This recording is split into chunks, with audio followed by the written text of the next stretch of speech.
घूमते फिरते हो गया हूँ मैं थक। चलो फिर खाने कुछ खाते हैं, फिर अभी ब्रेकफास्ट पटी फटी नहीं फटी। Hi everyone, I'm Alex, I'm the guide today. Hello guys, good morning. Good morning from Prague, चेक रिपब्लिक। और अभी हो रहे हैं सुबह के 8:10। मैं जस्ट अभी उठाऊँ और हमारा प्लान है सुबह के 10 बजे। हितांश का कोई दोस्त आ रहा है जो जर्मनी का है, पर वो यहाँ पे रहता है, तो वो हमें पूरा प्राग का सिटी टूर देगा।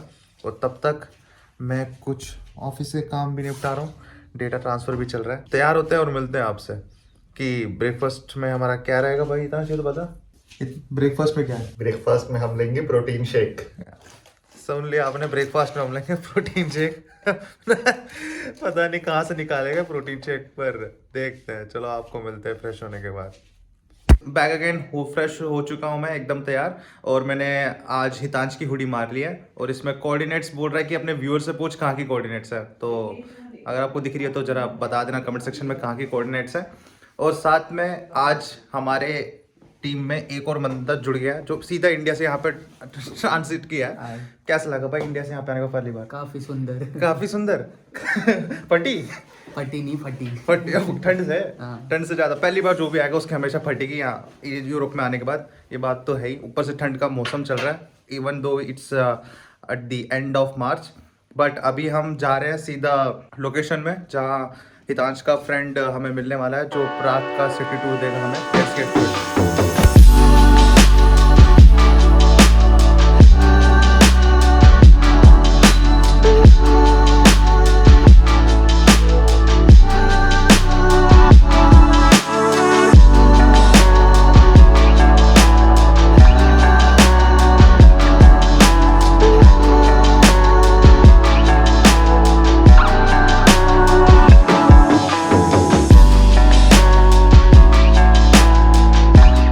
Hi everyone, I'm Alex, I'm the guide today.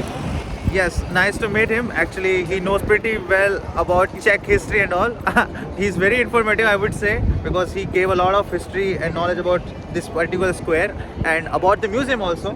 And also the guy here, Vladislav, and how he... Václav.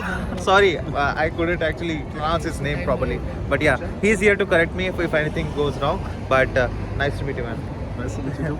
So if I want to say something about the history and culture of Czech Republic, how it actually started, like 1969 में यहाँ पे Soviet का कब्जा था, तब इन्होंने एक revolution शुरू किया। तब एक स्टूडेंट था यहाँ पे वान करके, उसने अपने आप को जला लिया था। इस right behind in this museum जो स्टेयर से भाग के नीचे की तरफ आ रहा था, इसकी एक मॉन्यूमेंट स्टैचू बनाया हुआ है। और जहाँ मैं अभी खड़ा हुआ हूँ इस पर्टिकुलर स्ट्रीट में, is one of the most historical street. ये पहले हॉर्स ग्राउंड हुआ करता था, बट यहाँ पे भी सारे जो भी इनके सेलिब्रेशन होते हैं, कोई प्रोटेस्ट होते हैं, सब इसी मेन स्क्वायर में होते हैं।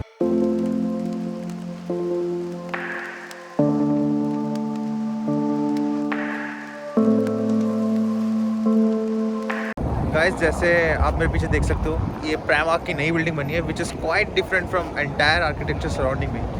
तो एलेक्स कह रहा था it's quite like ugly in terms of what people actually say here about this particular building. But आपको कैसे लग रहा है ज़रा बताना मेरे को। आप जैसे मेरे पीछे देख पा रहे हैं, ये बाटा का one of the biggest showrooms in चेक रिपब्लिक। एंड न्यूज़ मुझे पता चली जो एलेक्स ने बताई, बाटा इज़ अ चेक बेस्ड कंपनी। मैं हमेशा सोचता था वो इंडियन बेस्ड कंपनी है, बट आज जाके मेरी आंखें खुली, बाटा इज़ अ चेक बेस्ड कंपनी। और यहाँ पे इसे देख के मुझे डाउट हुआ कि यहाँ पे है क्यों। बाद में चले ये इन्हीं की कंपनी है, and they actually export lot of things back to India. So good to know. जैसे आप देख रहे हैं, हमने ये पूरा रीजन हमने वहाँ से शुरू किया था, पीछे नाडोमी म्यूज़ियम से हमने पूरा जो ये रीजन है स्क्वायर को हमने कवर किया। और जो मेरे पीछे आप देख रहे हैं just a small patch, but यहाँ पे पहले एक लिटिल पॉन्ड हुआ करता था जिसके ऊपर से ब्रिज जाया करती थी, क्योंकि जो मेरे पीछे नाडोमी म्यूज़ियम है ये न्यू टाउन है, और जो इधर है ये ओल्ड टाउन है, जो ये कनेक्शन हुआ करता था। पर इन्होंने उस पॉन्ड को हटा दिया, अब इसे एक डायरेक्ट कनेक्शन बना दिया, तो everyone can actually pass it without any much traffic jam here. तो ओल्ड टाउन की तरफ जाते हैं और देखते हैं वहाँ पे क्या एक्सप्लोर करने के लिए।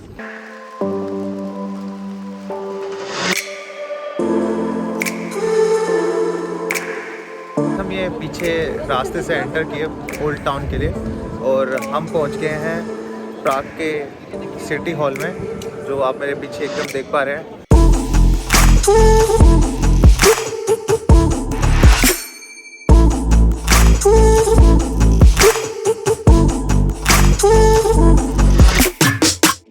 गाइस, जो आप मेरे पीछे देख पा रहे हैं ये है एस्ट्रोनॉमिकल क्लॉक, जो कहते हैं कि चेक के किस क्राफ्ट्समैन ने बनाई थी। जब उसने बनाई थी 14th सेंचुरी में, तब उन चेक पीपल को इतना पसंद आया तो उन्होंने सोचा कि ये क्लॉक फिर से कहीं भी नहीं बननी चाहिए, तो उसे उन्होंने अंधा कर दिया था। फिर बाद में क्राफ्ट्समैन है ऑफ कोर्स नहीं पसंद आई, तो फिर उसने इस क्लॉक को तबाह कर दिया था। तो 100 साल तक ये क्लॉक कभी चल नहीं पाई थी, पर 100 साल बाद कोई एक और क्राफ्ट्समैन मिला जो इस क्लॉक को फिर से ठीक कर पाया और ये अभी भी उस टाइम से लेकर अब टाइम तक चल पा रही है। पर काफ़ी इंटरेस्टिंग बात, ये सनसेट, सनराइज़ और साथ में स्टार्स और सब में मून की सनराइज़ और सनसेट सब के बारे में इंफॉर्मेशन ये देता है। और इसमें डिफरेंट टाइप्स ऑफ क्लॉक्स और रीजन्स पड़े हैं जो ज़ोडिएक साइंस के हिसाब से भी दिखाता है, तो क्वाइट इंटरेस्टिंग। आप जो हमारे पीछे देख रहे हैं ये सब as a part of national gallery है, तो यहाँ पे सब एग्जीबिशंस होस्ट करते हैं इन सारी बिल्डिंग्स में। और जो मेरे पीछे जो आप स्टैचू देख रहे हैं ये यान हॉस की है, जिसने बाइबल को चेक में कन्वर्ट किया था because he was actually against for Catholic, but for a sense of keeping its identity and also चेक की लैंग्वेज की इम्प्रूवमेंट के लिए इसने काफ़ी काम किया था after converting the Bible into चेक, जो इनिशियली सिर्फ लैटिन में अवेलेबल थी। लोग थे जो कैथलिज्म पे बिलीव करते थे, उसने इसको जला दिया था। So lot of burning people here. तो मिलते हैं आपको फिर से।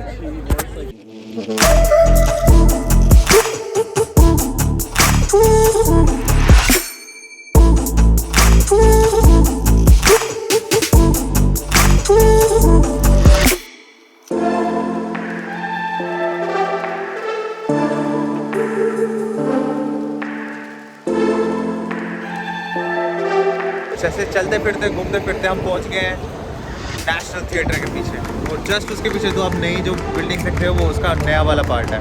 और आपने देखा ही होगा यहाँ पे ओल्ड ट्रैम लाइंस भी एसी रोड्स पे चलती है, which is also very nice.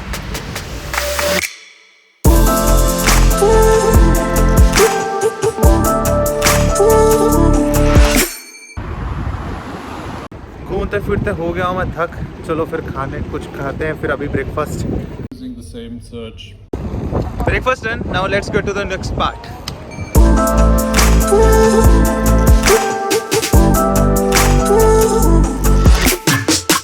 तो गाइस बैक अगेन, हम वापस चार्ल्स ब्रिज के ऊपर आ चुके हैं। तो आपको एक इंटरेस्टिंग बात बतानी थी, यहाँ पे जो टूरिस्ट रिपॉप्स होते हैं काफ़ी इंटरेस्टिंग तरीके से होते हैं। यहाँ पे हर कोई जो शॉप है उसके जस्ट बगल में यूरो एक्सचेंज वाली एक चेन भी रहती है, जिसमें आपको लिखा रहता है कि 0% एक्सचेंज रेट मिलेगी, जो कम्प्लीटली झूठ है, नहीं मिलता 0% एक्सचेंज रेट में। और साथ में वो जो शॉप होती है वो जस्ट उसके बगल में होती है जो यूरो एक्सेप्ट कर लेती है। अगर आप यूरो में पे नहीं करना चाहते तो वो एक्सचेंज वाले पास जाके आप चेक प्रोनास भी खरीद सकते हो। और जो मार्जिन है वो काफ़ी ख़राब रहता है इन सब के बीच में, इन सब से बच के रहिएगा। और second thing is that Alex बता रहा था कि अगर they are actually promoting themselves in English, you completely know for sure कि वो रिप ऑफ ही होगा, क्योंकि यहाँ पे टूरिस्ट बहुत सारे आते हैं। इन सब चीज़ों का ध्यान रखना अगर आप प्राग आ रहे हो। जगह बहुत प्यारी है, आपको मैं क्या बताऊँ, क्योंकि यहाँ पे हर कोई जो पॉइंट्स है बहुत ज़्यादा सीनिक है। People are standing everywhere and just having their pictures clicked. तो मैं तो बस वीडियो बना रहा हूँ, क्योंकि पिक्चर क्लिक करने लायक जगह मिल नहीं रही मेरे को, तो वीडियोस ही बना लेते हैं। It's a nice place to actually visit, historical, काफ़ी कुछ जानने को मिलता है। The culture here is quite different than other European cities that I have visited up till now. अभी हम कहाँ जा रहे हैं नेक्स्ट? हम जा रहे हैं प्राग कैसल की तरफ, and we also going to visit one interesting place जो आपको मैं दिखाता हूँ थोड़ा टाइम में।